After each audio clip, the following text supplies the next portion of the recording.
You're listening to the Real Estate Proverbs Podcast with host Kevin Jefferson. This is the number one podcast for African American real estate professionals who are doing extraordinary things. It's time to tune in. And now, your host, the People's Lender, Kevin Jefferson. Welcome to the Real Estate Proverbs Podcast. I'm your host, Kevin Jefferson, and today we have a very special guest, my big sister, Dionne Sanford. How are you, Dionne? I am good, Kevin. Thank you so much for bringing me on. I'm excited. Yeah, this is going to be fun. It's going to be fun. You got anything off limits now, I got to make sure. Nah, it's no holds barred. Okay, all right. No holds barred. So Dionne, tell us a little bit about who you are. All right, so my name is Dionne Sanford, and I am born and raised Mobile, Alabama. Roll Tide, saw my Tide people out there. We can cut it right now, man. That's it. And War Eagle. No, Lord. Am I sure I'm on the right show? But no, okay, for real. So I am a mother of two, a wife and real estate agent. I'm an investor and I own my own company called Gerald Real Estate Solutions. I've been doing real estate for a little bit over probably 15, 16 years now. I was right here or there. But I've learned a lot since I've been in this business, and just let me know exactly what you want me to hit on and I can do that. Got you. So prior to us being connected, I followed you online, and it looked like you were having a lot of success. And in this part, we'll kind of touch on like new construction piece. It looked like every time I saw you closing, you was at new construction office. So at first, I thought you were a site agent because you were always at a new construction site. I won't say the name, but you were always there when you closed. So how is that kind of one of your niches, or is that just something that came about? Well, one of the things I learned about people is that they love new construction, right? It doesn't matter whether they're buying resale or whatever it is they're buying. People like to see new homes. They like to see the things that they have in the inside and things. So what I've learned to do is to market what people like. So I would typically go to new construction sites, do videos, let people know what the inventory are out there and what they have to offer. And that's how I would get a lot of people to contact me and say, okay, I'm interested in that. I'm interested in new construction. How can you assist me? I always tell people that, remember, the on-site agent works for the builder. So you need somebody that's going to represent you. So not only am I showing you what the builder has to offer, but now I'm going to be that person that represents you on your side of the transaction as well. So that's how you would see those new construction deals coming in. I'm going out there, I'm marketing to people, I'm talking to them about the product that are out there, and then they would come to me in turn and I would assist them into getting into a home. Okay, cool. Yeah, I was like, man, is she a site agent? Is she a regular agent? So yeah, that was what I thought, because I always see you still do a lot of new construction, which is great for the market we're currently in. So let's rewind a little bit. How did you come about getting into real estate anyway as an agent?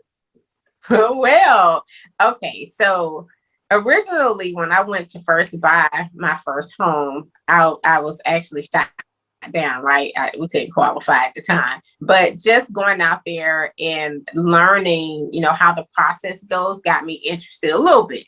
Once I finally got approved, I started riding around every day after work and looking at houses, looking in neighborhoods and things, trying to find out about, just find me and my family that house that I'm interested in. So the agent that I worked with at the time, he was like, man, Miss Sanford, you would be so good at this. If he was like, you would be so good as an agent. If I was you, I would be considered going into the field. And at the time I was like, I just like looking at houses. It was exciting to me to go around looking. And I guess because it was for me and I was a first time buyer, that was even more interesting to me. You know what I'm saying?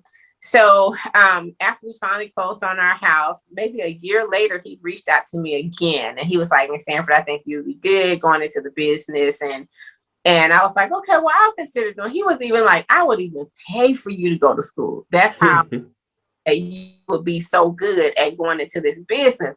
I was like, okay, that's something to think about, you know. So 2 years later, I pulled the trigger. I went ahead and went into real estate school, and I mean, I've been doing it since then. Wow. Are you still in contact with the agent who planted the seed?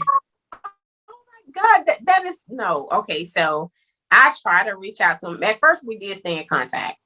He was an older gentleman, and we stayed in contact with each other. And he kind of got out of the real estate industry, and from then, I kind of lost contact with him. You know, so I actually looked him up probably about a month ago. And I was trying to find him to see what type of business he was in at the time to see, you know, just to kind of let him know what I'm doing. And, you know, he was the one that encouraged me to do what I do, but I wasn't able to find him.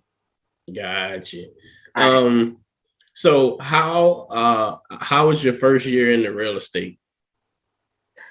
My first year was actually a good year. A couple of things happened. Prior to being in real estate, I was in the medical field for about 10 years, right? And I worked for an orthopedic doctor. I was trying to juggle the two. And as life happens, I started having issues where, you know, I couldn't do it all. I had to choose between either working for the doctor's office or either going into real estate. And I was on the borderline fence to doing so. And then bam, something happened. You know, I started having panic attacks, believe it or not. And it took me off of work for about 3 months. And at that point, when I went back in, it made the decision for me. That made my ultimate decision. I had to choose between the two. Working, both of them was a little bit too stressful for me. So I had to choose. And I realized that, man, I'm working hard for somebody else. And I know I can do the same for myself. And the crazy part about it is people were discouraging me to quit my job. They was discouraging me not to quit my job because they were like, you know, you're making good money. Doctor take care of you. He really did. He was a good doctor, took really good care of me. But I knew that I can do it, you know, do the same thing for myself. Because not only did he take care of me, but I did things to take care of him too. So that it goes hand in hand. And I made a decision that day on the job. I knew that when I walked in there that was not for me anymore. And I ended up turning my resignation in, and I just kind of went from there. So my very first year in real estate, I treated it like a job. I got up in the morning, I dropped my kids off, I went to the office, and I worked. I had no business whatsoever, right? But I sat down at that desk and I worked. I was making calls, I was doing training, whatever I need. I was signing up for all types of RT teams and things like that I know that would get me business. And then business started rolling in. So my very first year, I won't say that it was the best year, but it was good. It was a good year for somebody just going into real estate for the first time. Around what year was this? 2006. 2006. So that was prior right. to now. That was probably the height of the market.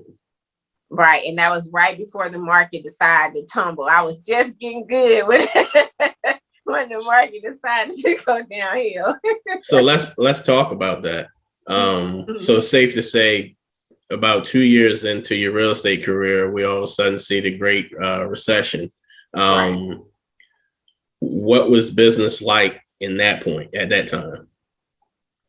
Before it went down or after?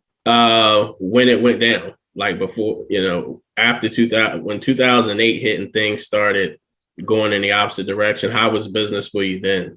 Well, let me tell you, this is what I always tell people when I talk about the story. In December, the December before that 2000, for me, it felt like in December, I had the best month in my career, right?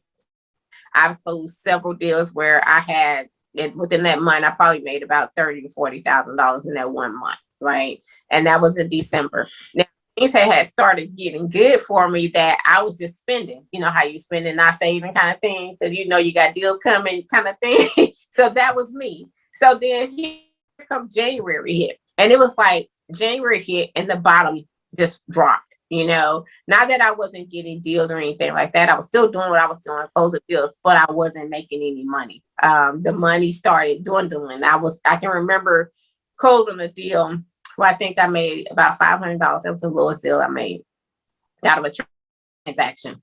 I can remember going down to one of those. I think that was the year where I may have made about 10 to 15,000 in a year for the whole year. And I closed plenty of transactions, but wouldn't make $1,000 transaction. It just got to the point where it was really rough. We had to really make some decisions at the time. I was fortunate enough to tough it out because I had a spouse at the time that, he was helping me. And I really think that was the reason why I was able to make it through, because I had some support. Had I been on my own, I probably would have had to go back into the system because I just wasn't making enough money. Gotcha. So, how long were you in that situation where you were, your real estate business was barely making it? How long was it before you transitioned to picking back up? Well, I would say I had probably about two rough years, 2 to 3, maybe 2.5 rough years. And after that, it started gradually picking up, meaning that the values are going up higher, and the people that I was working with, their price points were a little bit higher. And that actually helped to group. I can remember that year I had decided that, Lord, I'm gonna have to go back to work. I had made the decision, like, I'm gonna have to. My kids are in, my daughter, she's about to she's in high school. My son just transitioned into high school. And it was almost like, man, I can't skip a beat. They was in band, they was in this, they was in that, and then my husband got injured. So now he's on workers' comp. So between him being on workers' comp and me not making any money, those were some stressful years, right?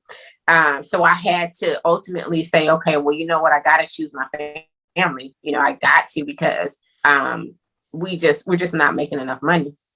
I can remember not, you don't want to ask anybody, because I guess with us sometimes it's pride or whatever it may be. But I can remember having to go to like food pantries to pick up food because it was like, dang, rough. And I wouldn't even tell my husband. A lot of times I would just make it upon myself and say, okay, I know I need food in the house for my family. I'm not going to stress him out. I'm just going to go do what I got to do. So I would call around and find food pantries to make sure that we had like food and stuff, the extra food to come into the house. And, at that time, a lot of people was having a rough time. So it was like, you got really many people that you can ask money for or whatever it may be. And we try not to do that. So we was robbing Peter to pay Paul, right? So we know you got to pay this bill this month. We can pay, we can scoop this to the side. We'll do this because we want to make sure our kids still don't skip a beat. And so that's what we did. So when it came down to it, I was like, okay, I go back to work. And Lord heard my prayers, because baby, the market went back up and I did not have to go to, I didn't have to. I was blessed that I did not have to go to the workforce. I was able to continue to do what I do, and it did nothing but get better. Wow. That's that's a lot. So at what point did you start to see your business increase after those rough couple of years? Immediately after about that third year, that's when things started picking up. Listen, I'm like this. Whatever you're going through, you have to make a way, right? You have to figure out. So you can't sit back and wait on everything to come to you. So I set up a plan. I said, okay, what can I do to get more business, right? It doesn't matter. So even though the values may not be as high, I need to generate more business still, right? So what I started doing is I started targeting school systems. I knew I didn't know any agent that was doing that at the time. And I would send out emails to them, say, hey, I want to partner with you guys. What can I do to partner with you? And I started getting responses. Now, out of all the schools that I sent emails out, I probably got a response from 3 schools that hit me up and said, hey, we're interested in partnering with you. And that was a game changer for me. I started going in, teaching the teachers about home ownership, credit, and that changed up a lot for me. My business started booming. I started getting more people to call me. I started doing more events that I was getting out there because, you can't always feel like people are supposed to give you everything, right? You got to give some things too. And to me, my gift to everybody is to teach them on home ownership, how that's important. What do you gain from home ownership? Those are the things that I feel are important. So I started giving out my gift. I'm giving out my knowledge to people for free. And in return, they are giving me either referrals, leads, or whatever, or let me be in the space so that I can continue to operate and meet new people so that in return, it works for everybody. Wow. That's amazing. So in essence, you made your market change. It wasn't because of the conditions of the market. You made your business change by doing things a little differently than what you saw that was going on. Right. Correct. Right, correct. At what point? So I kind of want to. You're in the business for 2 years, and it begins to crash, right? And you've never been in a business, you don't have any experience. What made you say, I'm going to stick it out? Because it takes a special person to do that. Because I was in that market and I had no spouse. So I saw a 50% decline in my business. And it takes us, and I'm not saying I'm special, but it takes a special person to continue to go. What was it for you? Right. Well, to me, it's like, I'm not one of those people that give up easily, right? So for me, I feel like I can flourish through anything if I choose to. And I knew that I can make it through. Now, needless to say, I didn't have a lot of experience, but just let me tell you a couple of things. From doing what I did when I originally got into the business and working, I not only was offered like a team lead position at the company that I was with at the time. And so we were over being a team lead that I would offer training for the agents. So all the agents in my particular office, I had to set up everything, right? From bringing lunch, whoever the guest speaker or whatever. Now, in that position, I learned a lot. These people was coming in, dropping knowledge and stuff. I was reaching out, gaining a lot of information. So even though I was still a rookie, like that was life-changing for me. I learned how to do a lot of stuff. And then once I started, it was just so happened that off the IRT team, I was introduced to this investor. He was actually a broker from Boca Raton. And he came in and boy, this man dropped some knowledge on me. Okay. He taught me how to invest.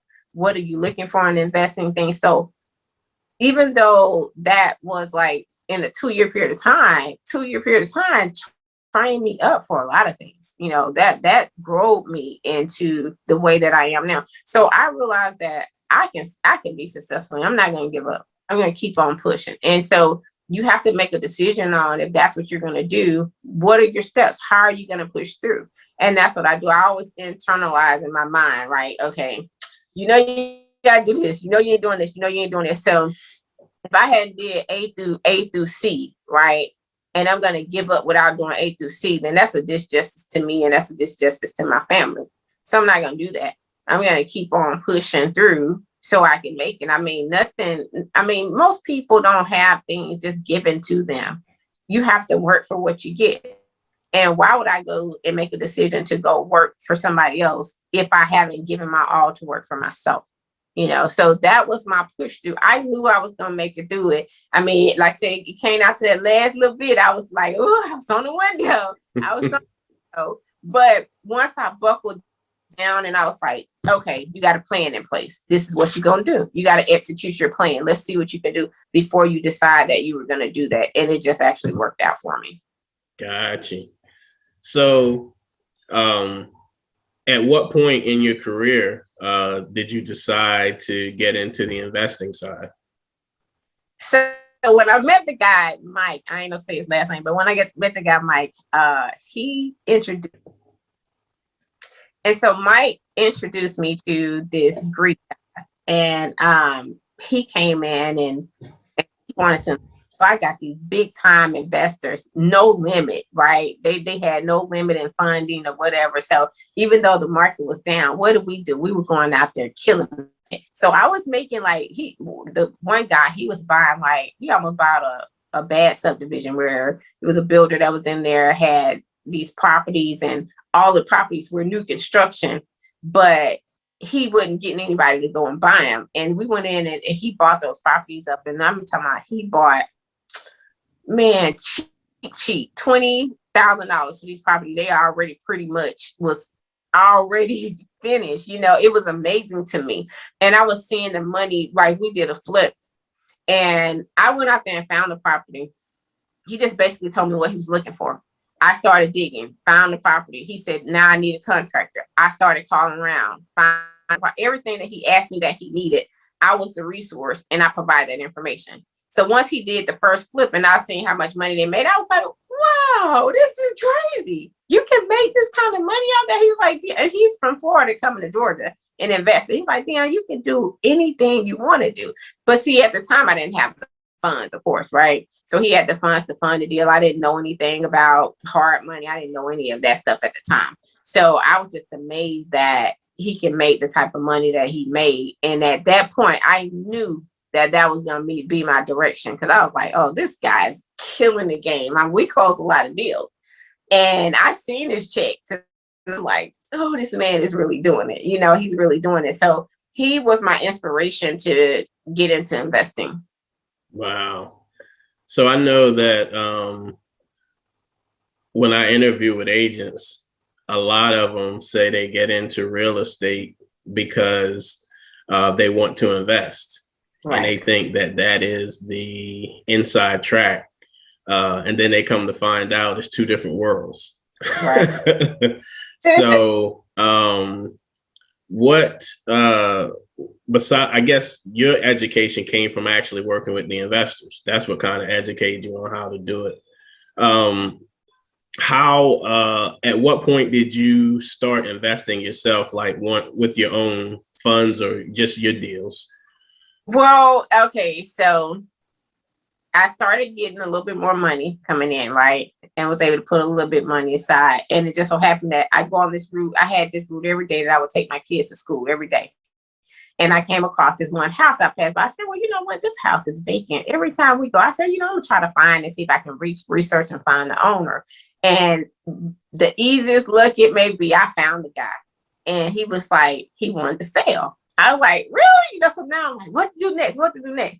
Well, I had a cousin and he does like construction and things like that. And I called him up and I told him about the property. He's like, listen, I'll go in with you, you know, to go in and do the investment. So I'm like, this is a win-win for both of us. So now he can go in and help renovate on a cheap level, right? And I can together and we can make some money. So that's how we got our first flip. You know, he came in, he provided the material and stuff for the flip. You know, I had we did a hard money loan and we had the funds or whatever place and we did it. I mean, we literally turned that property around in 45 days. That was my very first flip. And it was so nice. It turned out really nice. I was so proud of myself because I accomplished the goal that I wanted to do, you know, and then from that point on, I'm like, okay, this is something that I think I can do in addition to what I've already been doing, right? Just something to add in that extra income, you know, for you. Because in reality, you got to think about it. Being a realtor, you don't plan on doing that forever, right? When you get old, you want to be able to make sure that you have funds put aside and you have that income that's coming in for you.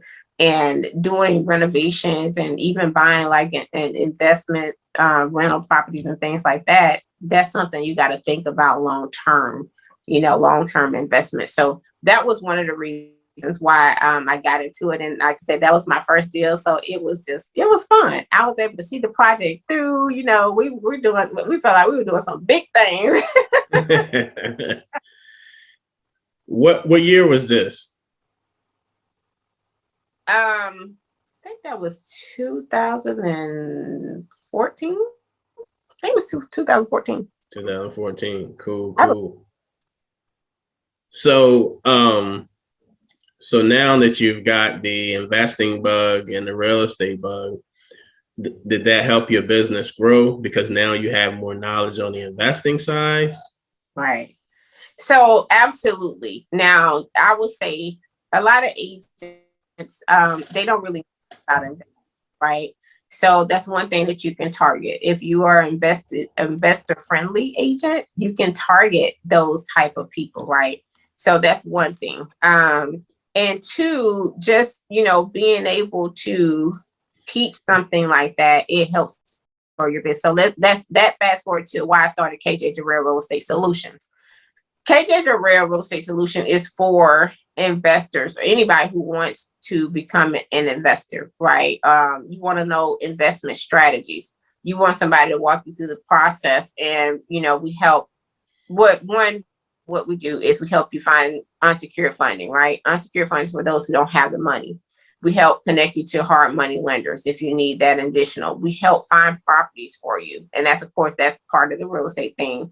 But we also do project management. We oversee the project for you to make sure that everything is being done that was negotiated with your contractors. And then we have contractors on the team that we can refer over and things like that too. So the business itself, to me, it was beneficial because one of the most things that people complain about is contractors. They feel like contractors do not do what they were paid to do. And as a project management manager and somebody who oversees the process, that's what we do. We work in place, that middle person, to communicate with them to make sure that the things are being done that was agreed upon. So the company itself as a whole, even agents, I've worked with agents before. We did projects with them. They didn't want to have to do the project management. They don't want to oversee that process. And then that's what came in place. So I was able to oversee the project process for them. So the company itself is for pretty much anybody that wants to be an investor or want somebody to oversee their projects for them. Wow. How long has KJ Gerald been in business?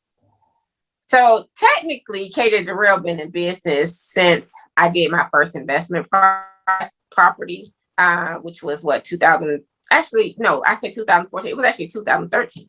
Okay. I think it was 2014.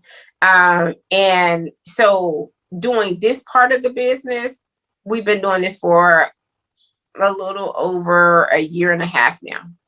Wow. Congratulations. In terms of this crazy real estate market we're in now, are you still finding any real estate investment properties? Okay, so yes and no. Okay, and I say that two-part. Yes, I'm finding them, but a lot of them are not the best deals, right? So being an investor is not about finding a property and buying it at whatever they decide they want to sell it at, right? The numbers have to work. It's a numbers game.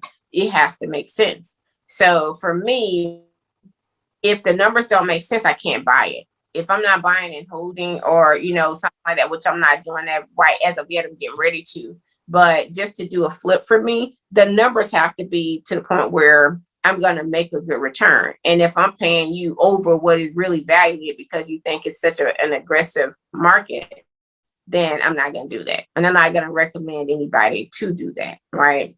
So as for me, I'm dipping over now into new construction. This is what I'm finding now. I can assist you in doing rehabs. That's fine. But guess what? New construction is selling and flourishing right now, right? So you have lots that are out there that you can build on. An existing property already has you can build a property there. It has an existing foundation in place. You just need to build something that's going to go on top of where it was already there. So my strategy right now is to help people with new construction, right? I'm trying to take it to a different level. Yes, I could do that, but it's easier to find a lot, to build on it, and it's going to sell, because that's just the market that we're in right now. Most people that are getting under contract now that are going new construction are waiting 5, 6, 7, 8 months to build a house, and they have the time to wait. So if you can't find any inventory worth flipping, then why not do the same thing? 5 to 6. What are you doing? You're taking 3, 4, 5 months to find something that makes sense, right? Where you can already get into something. Now, not to say you can't keep looking to find something, but this is something that you're working on in the process of, now I'm building new construction, and now I'm still continuing to look for investment properties that make sense. So now you got working on it in the process. So there are plenty of ways to maneuver through this industry. You just got to get out there and be creative and do so. Gotcha. So the new construction piece, that's for someone's to live in, or is it for the investment side? That's for someone to live in. We can do both. What do you want? You know? I mean, if we can do it for an investor, if the investor wants us to do it and put it together for them, then do so. But there are programs out there, as you know, being a lender, you know, your construction to perm program that helps people build, you know, they're building out their property while they're waiting. So even if it's working for a first-time homeowner, right, and they can't find anything, they can't find new construction, and they want something that's custom built. I have a builder that custom builds property. So you can get it how you want it. Same thing, same time.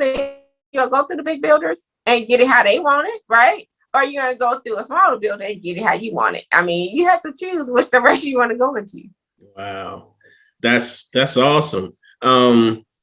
So if I come to you, I'm your client. And we're looking for properties, and let's say the lender has them pre-approved for $300,000,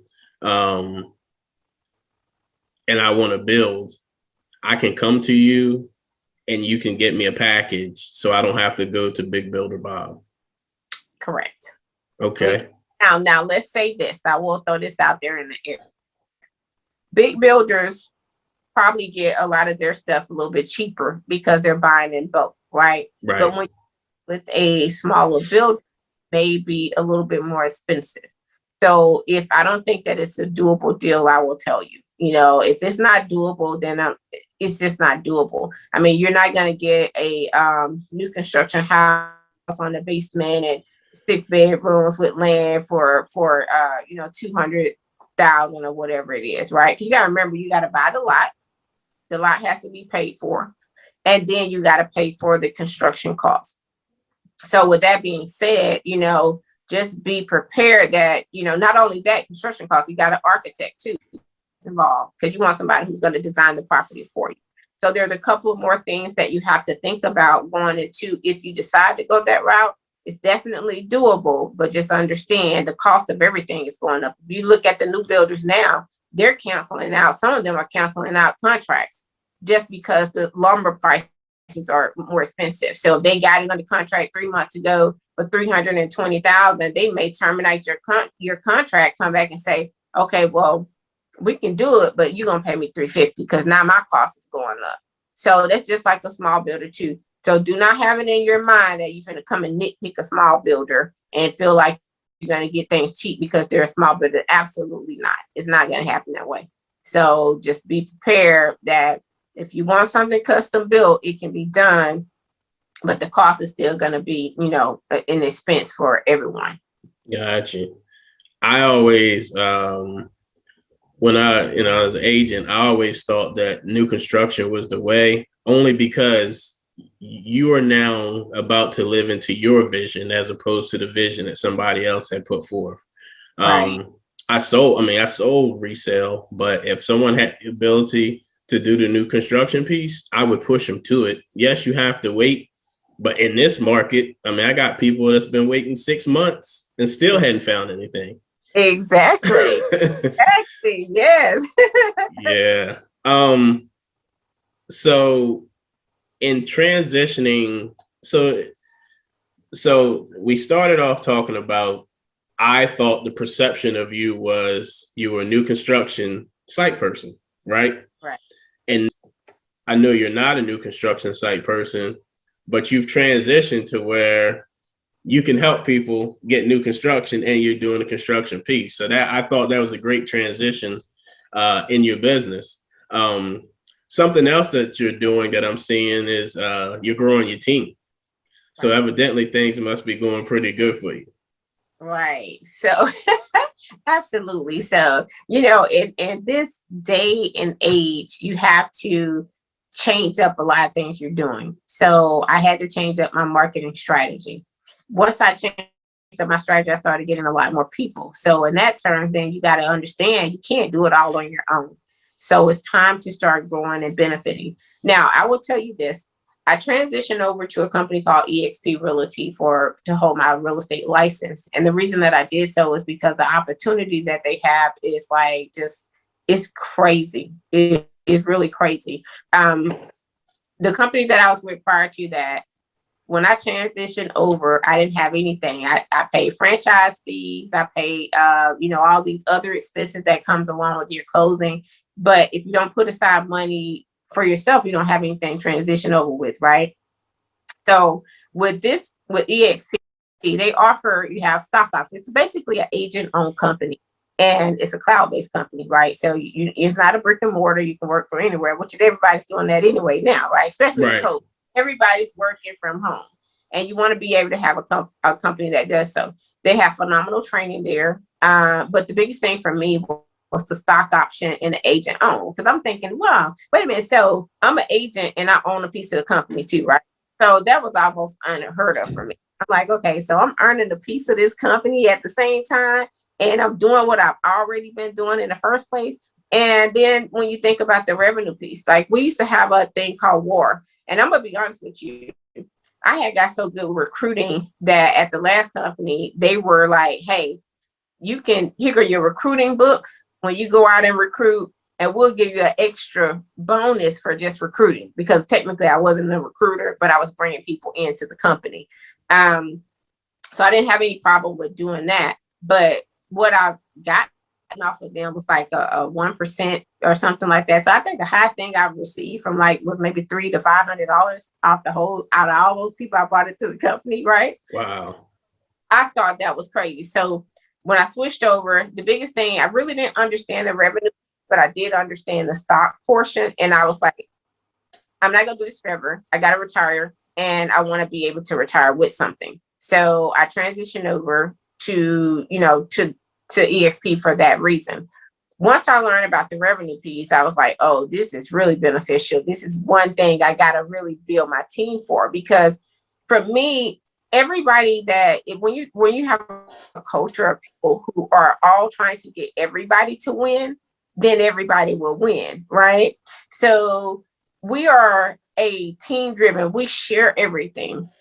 We have mastermind meetings that actually twice a week that helps. The company has training all week long. I am now a certified mentor. So I mentor agents, which I was doing that anyway, but doing it for free. So I'm making money for mentoring. I'm making money for bringing people into the company. I'm making stock every time I close a deal. If I get into the stock plan, I make money off of that. And I'm going to tell you how really serious this is. And I'm not going to tell all my business, I'm going to tell you a little bit about it, right? When my agents that I bring into the business, when they close a deal, I get stock options after a certain amount of deal, right? So not only am I helping them to win, but we're all winning. They're getting stock, I'm getting stock, and that stock it grows. So since I've been with the company a little bit over 4 years now, I didn't even touch my stock. Every time I close the deal, they take it out. Now, most companies have you on a split for 70-20 split anyway, right? So with eXp, they had a better split than most companies. So you're saving there. So if you're putting into your stock money that you're not even missing, right? So this year alone, when I really tapped into it to see how much money I had in my stock, I was mind blowing. I had a good amount of money back there. And I was like, oh my God. So everybody that I talk to them and tell them about what we're doing, over at eXp, they're excited. And even my mentors, like my mentor, and I'm not even going to brag, but one of my mentors texted me for Mother's Day. And she said, Dionne, she said, I just want to reach out to you and tell you happy Mother's Day, but you have been such a blessing in my life. Everything that you have done to me, you are the reason why my business is the way that it is. and why I'm doing as great as I am. And I just want to show you that I appreciate you. And to me, that meant something for me because I've been helping people forever. But to, really have people that are working with me, and we're not working against each other, we're working together as a team and to build, that means something to me. That means special. That means that what I'm doing is not in vain, right? I'm still sharing what I know, my knowledge that I share with people, and somebody else is winning at the same time. So for me, a team is very important, but it has to be the right type of people that are on the team in order for the team to be successful, right? So growing a team and building a team is very important for all of us to win. And now I have a referral-based system now where I refer out leads. I'm referring out leads all day, every day, because I want you to grow. That helps me grow. That helps you grow. We're all winning at the same time. Wow. So if someone wanted to join your team, what does that process look like? So first I want to interview you, right? So understand that when you come over, you don't have to necessarily be on my team per se for me to be able to be your team leader, all right, to your mentor kind of thing. You can be a part of my team and have your own individual branding. You branding yourself, we're working behind the scenes together as a team. But as far as anybody else is concerned, this is Joe Blow Real Estate, right? So you're marketing Joe Blow, unless you specifically want to be on the team, and then we work that out. But typically, I don't normally have to set it up that way because it's not necessarily necessary to do so. So when they come onto the team, if they sign up, we sit down, we go over the process. I tell them how everything works. I go through the system and show them all the benefits that they have back there in line. And most people, when they see that, they're ready. They're ready to sign on because, like I said, it's not a lot of companies that offer what they offer. Wow. So how many agents are you looking to grow to? Like, does the person have to necessarily be in Georgia? Where, how's that work? Absolutely not. The one thing about EXP is not only nationwide, but they're all overseas now. Just launched in Africa, they're in Brazil. I mean, they are really doing big things. So you can grow a team and not be in the same state. And how do you do that? Like for me, I market other states. So if I'm marketing somebody in Texas, I can refer deals to you as being a part of my team. I'm going to show you what I know. We still train. Everybody's training together and we're learning together no matter what state you're in. So don't feel like because you're not located in Georgia that we don't have anything for you. I promise you that we do. So the only thing I would need you to do is just reach out to me. Let's have a conversation. And then we can decide whether or not it's going to be beneficial for both of us. And like I said, coming into the company does not necessarily mean that you're coming into under my team. You're just coming into, we are a family. Just put it like that. We're a family and we work together to help everybody win. Wow, that's awesome. So tell me some things that you have on the horizon in terms of your business that you can share with us. Okay, that I can share. Let's see. I have a couple of things actually. I am working on 2 new construction properties in Meansville, Georgia. So we're working on that. I am also working on buying some lots here just locally that we're going to try to build on with a team investment. We got girl power going on. So just a team of female investors and we're doing that. And we're hitting a couple of other states that we're trying to just buy and hold. We're going to rent out some things. We're going to rent some things out to people. We want to be able to have nice properties that are for low income people, to be able to feel like it's a home. That, I don't feel like because you're low income that you should just live into a raggedy place and you have to accept that. So we're trying to put together something where we can have low income housing, but they're nice at the same time as well. So those are the only things I'll share for right now. I will say that anybody that's out there agent wise that's looking to learn and just kind of their business is just sitting and they're not sure what to do, to definitely reach out to me, because I promise you I can get you on a couple of our mastermind calls and you'll see how we are all about change and we're trying to assist. So definitely reach out to me and I can help you on that end. Gotcha. So if I'm a new agent and I'm looking to grow my real estate business, can you give me a couple of tips to help me grow from the beginning? Yes. Okay. So as a new agent, guys, it's most important that you really tap into your training. Education is key. You can make some really major mistakes as a new agent, and unless you know what you're doing, you don't want to do that. You can cause people to lose earnest money and things like that. And you don't want to do training. It's from school is cool when you go to the MLS, wherever you went to your school in, but that's nothing like the real world when you're talking about real estate. So you want to make sure that you're abiding by the right laws, rules, and regulations. Even when you're doing your marketing, there are certain rules that you have to do because you don't want to be fined by those. So I want to make sure that you understand what you can and cannot do. That will be number one. Number two, I would say, listen, it's your business. Nobody else can make you work but yourself. And so you have to decide, the information is out there, you can get it, but you have to be the one that's executing it. So just treat it like a job. Even if you're a part-time agent, that this is where you're going to transition to, you have to block out that time and make your job important to you. So making sure that you are working towards what your goals are is very important. And goal setting and strategies is what you want to put in place. When you start executing those goals and your strategies together, you're going to start getting business. That's just what it is. It's just the nature of it. That's how business operates. Just, making sure that you are dedicated to you, I would say, is going to be my third thing. Dedicate yourself to your business to make sure that your business, and surround yourself by the right people. The right people help you to grow your business. You definitely want to do that. So not all the time as a new agent, a company that says a transaction fee may not be the best thing for you, because you got a transaction fee, a low transaction fee, but if you're not producing anything, then what's the purpose of a low transaction fee, right? So that's those are tips, okay, guys. Those are my tips. Make sure that you are all about you. You have to be responsible for you. Yeah, that's great information. I always tell agents, don't chase the money up front. Because 80% of zero is still zero. Right. So, I'd rather get, a portion of something than a larger piece of nothing.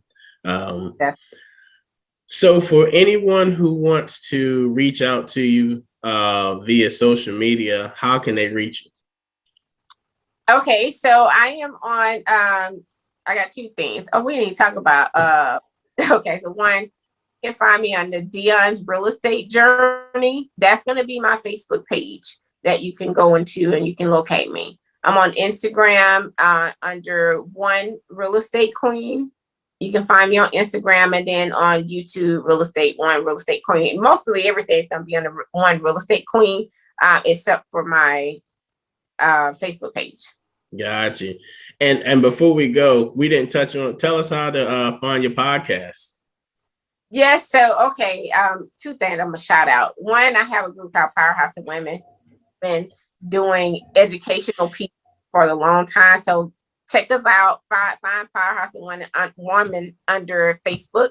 And then my podcast is Everything Real Estate. So Everything Real Estate, you can find me on Facebook too as well. And just listen, shout out to my podcast, Kevin. I interviewed Kevin. You guys can go back out there and check out our interview.